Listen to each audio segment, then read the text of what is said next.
Então vamos falar desse escape que Jesus fala. Em Lucas 21:36 diz assim: Vigiai, pois, a todo tempo, orando, para que possais escapar de todas essas coisas que têm de suceder, e estar em pé na presença do Filho do Homem. E o que é estar em pé na presença do Filho do Homem? É o que está lá em Apocalipse 7:14. Razão porque se acham diante do trono de Deus e o servem de dia e de noite no seu santuário. Isso tem conexão com Apocalipse 11:1 e 2, em que os gentios estão no átrio exterior desse santuário, estão de pé diante do Senhor por 42 meses. E em Marcos 13:37, Jesus fala assim: digo a todos, vigiai. Essa mensagem é para todos, vigiai. Mas não é simplesmente vigiai, é agir de acordo com o que você está vigiando. Porque imagina alguém que está de vigia, e é um soldado que está de vigia, ele vê o inimigo se aproximando, mas não faz nada. Para que ele serviu? Não serviu de nada. Então, quando atacarem a cidade, ele também vai sofrer. Mas se ele realmente avisasse, talvez muitos conseguiriam escapar. E aí, olha essa mensagem em Sofonias 2:1 a 3. Concentra-te, em outras traduções, reúnam-se, né? E examina-te, ó nação que não tens pudor, antes que saia o decreto, e o dia se vá como a palha, antes que venha sobre você o furor da ira do Senhor. Sim, antes que venha sobre você o dia da ira do Senhor.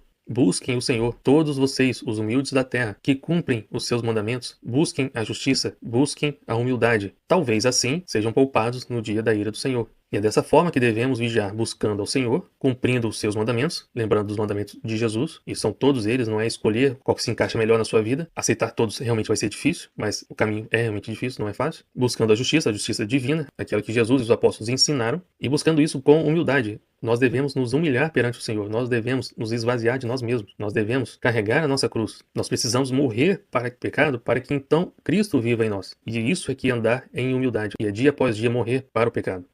Em Malaquias 3:13 a 18. E a gente pode ver que essas coisas se repetem ao longo do tempo, né? As vossas palavras foram duras para mim, diz o Senhor. Mas vós dizeis: que temos falado contra ti? E aí Deus responde: vós dizeis: inútil é servir a Deus. Poxa, esses mandamentos são tantos mandamentos. Apesar que Jesus não falou tantos, mas na verdade são tão difíceis. E a gente vê o ímpio prosperando. Então talvez é inútil servir ao Senhor.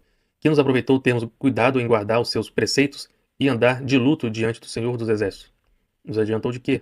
Ora, pois nós reputamos por felizes os soberbos. Também os que cometem impiedade prosperam. Sim, eles tentam ao Senhor e escapam. E aí, parece ser normal, é normal, né? Pela observação humana, poxa, se esses que são ímpios e praticam a impiedade conseguem escapar, mesmo tentando ao Senhor, talvez não seria tão ruim eu também agir assim, né? E talvez aí comece aquele processo em que, também está escrito em Salmos, em que começam a dizer, talvez Deus não se importa com essas coisas. Porém, Deus começa a falar outra coisa. Então, os que temiam ao Senhor falavam uns aos outros. O Senhor atentava e ouvia. Só não são tantos, né? Talvez os que realmente continuam a temer a Deus e fazer a vontade dele. E Deus revela, havia um memorial escrito diante dele para os que temem ao Senhor e para os que se lembram do seu nome. E esse memorial é um memorial eterno, né? Eles serão para mim particular tesouro. Naquele dia que preparei, diz o Senhor dos Exércitos, poupá-los-ei como um filho poupa seu filho que o serve. É por isso que a igreja será poupada. Se a igreja, a verdadeira igreja, o serve, realmente será poupada, como um filho que serve é poupado. Porém, diferente do que muitos acreditam, é o espírito que é tirado, não é o corpo sendo transformado nem desaparecendo. E aí vão conjecturar várias coisas, vão falar várias teorias, o que pode ter acontecido, difamando essas pessoas. Mas diante de Deus, escaparam dessa correção que haverá aqui na terra. E aí Deus fala, então vereis outra vez a diferença entre o justo e o perverso, entre o que serve a Deus e o que não serve a Deus. Os que foram poupados da correção porque deram a luz antes das dores, e aqueles que precisarão das dores e talvez vão dar a luz a alguma coisa. Uns vão dar a luz a vento, outros a iniquidade, e talvez um remanescente ainda à luz, porém em meio às dores. Lembrando que em Daniel 12:10 diz assim, algo bem semelhante com Apocalipse 22:11. Muitos serão purificados, limpos e provados, mas os ímpios continuarão na impiedade, e nenhum deles entenderá, mas os sábios entenderão. Por isso que quando os selos do livro de Daniel foram abertos, muitos começaram a entender realmente o que vai acontecer em Apocalipse. E em Apocalipse 22:11, o anjo diz assim, continue o injusto a fazer injustiça. Essa injustiça é aquela que é oposta àquela que Jesus e os apóstolos ensinaram. Isso está em 2 Coríntios 9:9 e Salmo 112:9. E continue o imundo a ser imundo, o justo continue na prática da justiça, e o santo continue a santificar-se. Esses dois textos estão inteiramente conectados. E o que isso quer dizer? Quer dizer que eu não devo tentar avisar o ímpio, ao imundo, para que ele se corrija, para que ele se purifique? Não é isso. A questão é que, mesmo falando, eles não vão fazer, eles não vão se corrigir. A maioria deles. Por quê? Porque tudo que nós fazemos nessa vida, exatamente tudo, só está revelando o que realmente está no nosso coração. No nosso coração existe um arrependimento genuíno, uma vontade de buscar a Deus de todo o coração, de todo o ser, de todo o entendimento? Será que existe isso de verdade ou não? Quando a palavra da verdade, da justiça, do juízo é apresentado, eles querem abraçar, eles querem ser corrigidos, eles querem ser purificados, querem abandonar o pecado? Ou não? Não, a minha vida tá bom assim, eu gosto do jeito que tá, e eu quero a minha vida, eu quero salvar a minha vida. E Jesus fala, se você quiser salvar a sua vida, você vai perder. Mas se você perder por amor de mim, em outras palavras, se você cumprir a lei, que é morrer para o pecado, então você vai me achar. Mas muitos, mesmo sendo apresentada essa palavra da verdade, não vão querer este caminho. Porém, aqueles que realmente querem vão se assemelhar a esse texto de Isaías 4:1, e também tem versículos 5 a 6, em que diz assim: 7 mulheres naquele dia lançarão mão de um homem, dizendo: nós mesmos, do nosso próprio pão, nos sustentaremos, e do que é nosso, nos vestiremos. Tão somente queremos ser chamadas pelo teu nome. Tira o nosso opróbrio, tira a nossa vergonha. E olha só, 7 mulheres. E aí lá em Apocalipse eu vejo 7 cartas a 7 igrejas. E o que está querendo dizer? Senhor, eu não quero as tuas bênçãos. Eu não quero me fartar dos seus bens. Eu não quero me vestir de coisas opulentas. Eu tão somente quero ser chamada pelo teu nome. Será que esse é o clamor que a igreja tem feito? Senhor, eu não quero, sim, bênçãos. Se o Senhor me der, ok, mas se for preciso, eu vou trabalhar, eu vou ser sustentado com o meu próprio pão, eu vou me vestir das coisas que eu consigo, mas eu quero ser chamado pelo teu nome. É isso que a igreja tem clamado? A verdadeira igreja, eu tenho certeza que sim. Mas onde você está? E você mesmo, tem clamado por isso? Sendo que olha a comparação com o que vestir, né? Em Apocalipse fala sobre as vestiduras, né? Apocalipse 3:18, Jesus está falando para aqueles que estão se achando ricos, abastados e que não precisam de nada. E Jesus está falando: vocês não sabem que vocês são pobres, cego e nu. Então eu te aconselho, compra de mim ouro, compra de mim colírio para vocês poderem enxergar, mas também comprem vestiduras. E lá em Apocalipse 19 vai falar que aos santos foi-lhes dado vestir um ninho finíssimo. E esse ninho finíssimo representa os atos de justiça dos santos. São atos de justiça, a prática da justiça. São obras, são feitos. E então eles estão se vestindo disso. E o que isso quer dizer espiritualmente? Em Apocalipse 16:15, Jesus está falando: eis que venho como vem o ladrão, bem-aventurado aquele que vigia e guarda suas vestes, para que não ande nu e não se veja a sua vergonha. Ou seja, ele está andando na prática da justiça. E espiritualmente falando, ele está vestido, ele não está nu.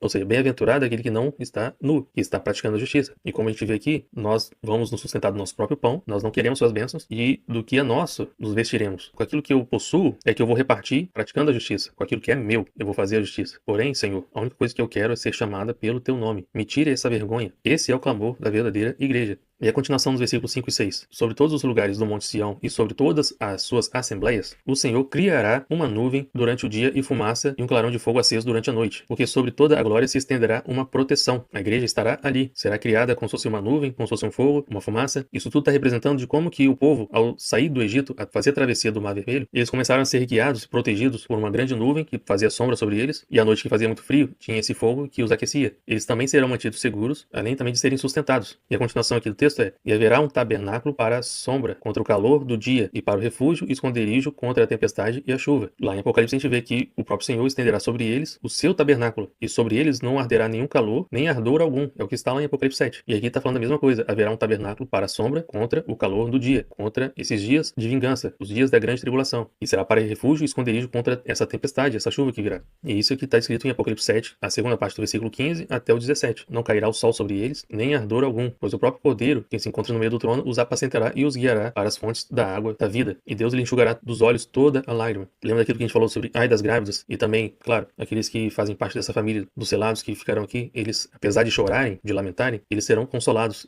Então, como fazer parte deste escape? Onde eu posso ver mais referências sobre isso? E eu vejo em Salmo 15, dizendo assim: Senhor, quem habitará no teu tabernáculo? Quem poderá morar no teu santo monte? E aí vem a resposta: aquele que vive com integridade, que pratica a justiça, a importância das obras, né? Que pratica a justiça e de coração fala a verdade. Aquele que não difama com a sua língua, não faz o mal ao próximo, nem lança injúria contra o seu vizinho. Aquele que aos seus olhos, aos olhos divinos, não humanos, tem por desprezível ao que merece reprovação, mas honra os que temem o Senhor. Aquele que jura e cumpre o que prometeu, mesmo com prejuízo próprio. E eu conheci já pessoas assim que fazem de fato isso. Aquele que não empresta o seu dinheiro com usura. Lembrando que aquele que dá ao pobre necessitado, a Deus empresta. E ele está falando, aquele que não empresta com usura. Ele dá, ele se compadece e dá. Nem aceita suborno contra o inocente. E fazendo uma assimilação com os dias de hoje, mesmo sabendo da verdade, tem pessoas que parecem ignorar isso. Ah, eu estou sendo beneficiado nesse processo. Talvez aqui na igreja eu tenho, sei lá, algo parecido com um cargo de confiança, prestígio, talvez até envolve dinheiro mesmo. E isso, querendo ou não, é como se você aceitar um suborno contra o inocente. Você sabe da verdade, ao invés de auxiliar esse inocente com a justiça divina, você se omite.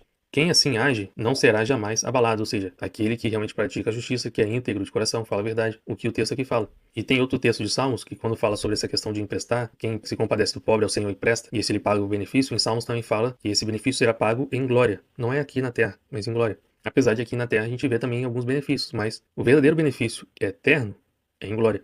E outra coisa a gente pode ver também em Salmos 24, 3 a 7. Quem subirá ao monte do Senhor? Quem há de permanecer no seu santo lugar? O que é limpo de mãos e puro de coração. Limpos de mão, porque pratica também a justiça, e puro de coração, porque adora em espírito e em verdade. E não entrega a sua alma à falsidade. Se ele conhece a verdade, Não tem como mais ter comunhão com isso. Nem faz juramentos com a intenção de enganar. Ele não fala, eu vou fazer a vontade do Pai e não faz. E ele realmente faz. Este receberá do Senhor a bênção e a justiça do Deus da sua salvação. Aquela retribuição em glória, né? Esta é a geração dos que o buscam, dos que buscam a face do Deus de Jacó. Levantem as suas cabeças, ó portas. Lembra da porta que só Jesus abre e que ninguém fecha? Levantem-se, ó portais eternos, para que entre o Rei da Glória. Sendo que, como a gente já viu em textos anteriores, os selados vêm e logo depois o Rei da Glória, com essa abertura desses portais. E agora, fazendo esse resumo de todo esse estudo que a gente já apresentou aqui, lembrando que, se for resumir, se for fazer o resumo do resumo de onde a igreja será levada, para onde essa igreja será levada, a gente pode lembrar de Salmos 91, que é a sombra do Onipotente. É para lá que eles irão. É o átrio exterior, é o monte que não tem nome, é nas regiões celestes que os diabos e seus anjos perderam seus lugares e eles estarão fora da vista da serpente, tudo isso. Então, primeira coisa, para que realmente a grande tribulação tenha início, antes disso, é preciso que haja apostasia. O falso profeta que já está no poder irá exercer esse poder em breve e causará essa maturação da seara, né? Onde vai ser perceptível quem é o joio e quem é o trigo, e então haverá ceifa. E a segunda coisa, o homem da iniquidade, ele precisa ser revelado. E quando Jesus fala, quando virdes o abominável situado onde não deve estar, que eu imagino, no domo da rocha, teremos a confirmação empírica de quem é realmente esse homem da iniquidade. Nós temos o palpite aqui, mas eu não gosto de falar tanto de especulações, apesar de ser um forte indício, mas essa confirmação virá em breve. Entretanto, o que a gente realmente precisa estar atento é, estamos de fato no centro da vontade do Senhor, nós realmente nascemos de novo, morremos para o pecado para realmente nascermos de novo. Isso é mais importante do que saber quem é o homem da iniquidade. Muito mais importante do que saber qual vai ser o dia, qual vai ser a hora, se realmente essas coisas vão se concretizar nas datas que a gente vai apresentar aqui. O que outra coisa que vai acontecer que vai confirmar que ele é o homem da iniquidade? Quando ele firmar esse acordo de paz com duração de 7 anos, ou seja, vão começar a dizer paz e segurança. E sobre isso que o apóstolo Paulo fala. Quando começar a dizer paz e segurança, haverá repentina destruição. Começará a grande tribulação. Se vai ser no mesmo dia ou não, mas também haverá essa ordem de restaurar Israel. Provavelmente haverá algumas guerras naquele meio lá, e haverá também essa ordem, nesse mesmo interim de paz e segurança, nesse acordo de paz de 7 anos, em que haverá essa ordem de restaurar Israel. E também haverá essa ordem, não sei se é no mesmo pedido ou não, nessa mesma ordem ou não, da reconstrução do terceiro templo, ou seja, naquele domo da rocha. Por isso que eu imagino que, quando Jesus fala desse abominável, que será visto no lugar onde não deveria estar, no lugar mais sagrado da terra, é um indício que ele é o anticristo. Será a confirmação, na verdade, né? E qual é outra coisa que realmente precisa acontecer para que a grande tribulação realmente comece? O dragão que detém, ou seja, possui o ministério da iniquidade, ele precisa ser afastado do caminho. Ele precisa ser expulso das regiões celestes. É o cumprimento de Apocalipse 12. Já o arrebatamento não é o mesmo evento da ressurreição, onde os corpos daqueles que estiverem vivos serão transformados em glória e encontrarão com Cristo nos ares. O arrebatamento que eu estou apresentando aqui é o oposto disso. Os corpos não serão transformados, os corpos não sumirão, porém o espírito é que será levado e os corpos mortos aqui. E aí serão difamados. É isso que está escrito. E que também existe a diferença da ceifa e da vindima, em que a ceifa, a igreja, aqueles que realmente creem, será tirado. E apesar de eu falar que a vindima se trata dos judeus que passaram a crer, nessa ceifa, onde a igreja está tirada, não quer dizer que os judeus hoje, que são conhecidos como judeus messiânicos, que eles não serão levados. Obviamente que serão, porque creem que Jesus é o Messias e agem de acordo com seus mandamentos. Essa é a premissa. Aqueles que cumprem os mandamentos são os que amam a Jesus e que fazem parte dessa família dele. Então, essa ceifa se trata da verdadeira igreja ser tirada. Já a vindima, quando os judeus começarem a crer, os judeus que agora são incrédulos em relação a Jesus, passarem a crer, então haverá também a vindima, em que eles serão poupados do dia da ira do Senhor. E aí então haverá a ressurreição. Os que estiverem vivos terem seus corpos transformados em glória. E haverá a ressurreição para a vida e também para a vergonha. E para a vergonha vão passar aqui o dia da ira do Senhor, não vão morrer, a morte fugirá deles, e terão que passar pelo esse milênio, aprendendo agora com os judeus que foram reconciliados com o Senhor, a servirem ao Senhor. E se, mesmo nesse milênio, não aprendendo a servir ao Senhor sem a influência do diabo, então quer dizer que realmente não tem reparação para essas pessoas. E a última coisa aqui, quando a porta for aberta, ou seja, quando Cristo abrir essa porta do santuário celestial, para que a igreja seja levada pelas duas asas da grande águia e colocada nesse monte do Senhor, no átrio exterior, esse será o evento que será chamado de arrebatamento. Novamente, os corpos ficam, somente o espírito que vai, porque carne e sangue não podem herdar aquele reino. Somente o espírito que nasceu de novo. Essa é a importância de realmente morrer para o pecado para então nascer um novo espírito. E esse novo espírito se unir ao Senhor. E lá o próprio Senhor estenderá sobre esses o seu tabernáculo. E aqui do lado direito eu coloquei as mesmas referências que eu tinha botado no vídeo anterior, sobre mais passagens que falam sobre esse arrebatamento de forma codificada, estando ele tanto em Apocalipse quanto em Pedro, em Zacarias, Joel, Isaías, Abacuque, Obadias, Naum, Oséias e vários em Salmos. sendo que eu não coloquei todos os salmos aqui, porque são mais ainda, mas eu creio que se olharem cada um desses textos com calma, além de todos esses que já foi apresentado aqui, creio que possa sim fazer sentido. E mais do que saber ou crer que esses eventos acontecerão nessa ordem, dessa forma, é saber e ter certeza de como você está diante de Deus. De forma alguma, devemos nos aprovar a si mesmo, dizendo: estou salvo porque eu creio no nome do Senhor Jesus, que eu faço certas coisas, porque eu participei do batismo, eu professei diante dos homens e está tudo certo. Porque o próprio Senhor diz: nem todo aquele que diz Senhor, Senhor herdará o reino, mas aquele que faz. E ainda assim, tem certas pessoas que chegarão lá diante dele e vão falar: eu fiz muitas coisas em seu nome. Eu expulsei demônios, eu operei milagres, fiz curas, fiz sinais, prodígios, né? Tudo em seu nome. E ainda assim o Senhor vai falar: eu não vos conheço. Sendo que, como eles estão diante do tribunal celeste, não há mentira ali. Então, como o Senhor fala que nunca os conheceu, e Deus não nega que eles fizeram aquelas coisas, se não foi com o poder de Deus que fizeram, com o poder de quem que fizeram aquelas coisas? Percebe que a operação do erro, que o apóstolo Paulo fala, e também fala que a eficácia desse ministério da iniquidade realmente é poderosa? Isso tem que ser algo realmente alarmante para nós, porque a gente pode estar vivendo algo achando que é de Deus, mas chega lá diante dele e fala: eu nunca vos conheci, porque vocês foram enganados e não quiseram a verdade. Vocês deram crédito à mentira, não quiseram a verdade. E se isso vai acontecer principalmente com líderes espirituais, imagina com quem seguiu erroneamente esses líderes. Olha o tamanho do engano que isso pode ser. Se nós não tivermos, de fato, o Espírito Santo, nós não vamos enxergar o erro. Nós não vamos enxergar essa operação do erro. Nós vamos estar inseridos nela e sendo enganados junto com o restante.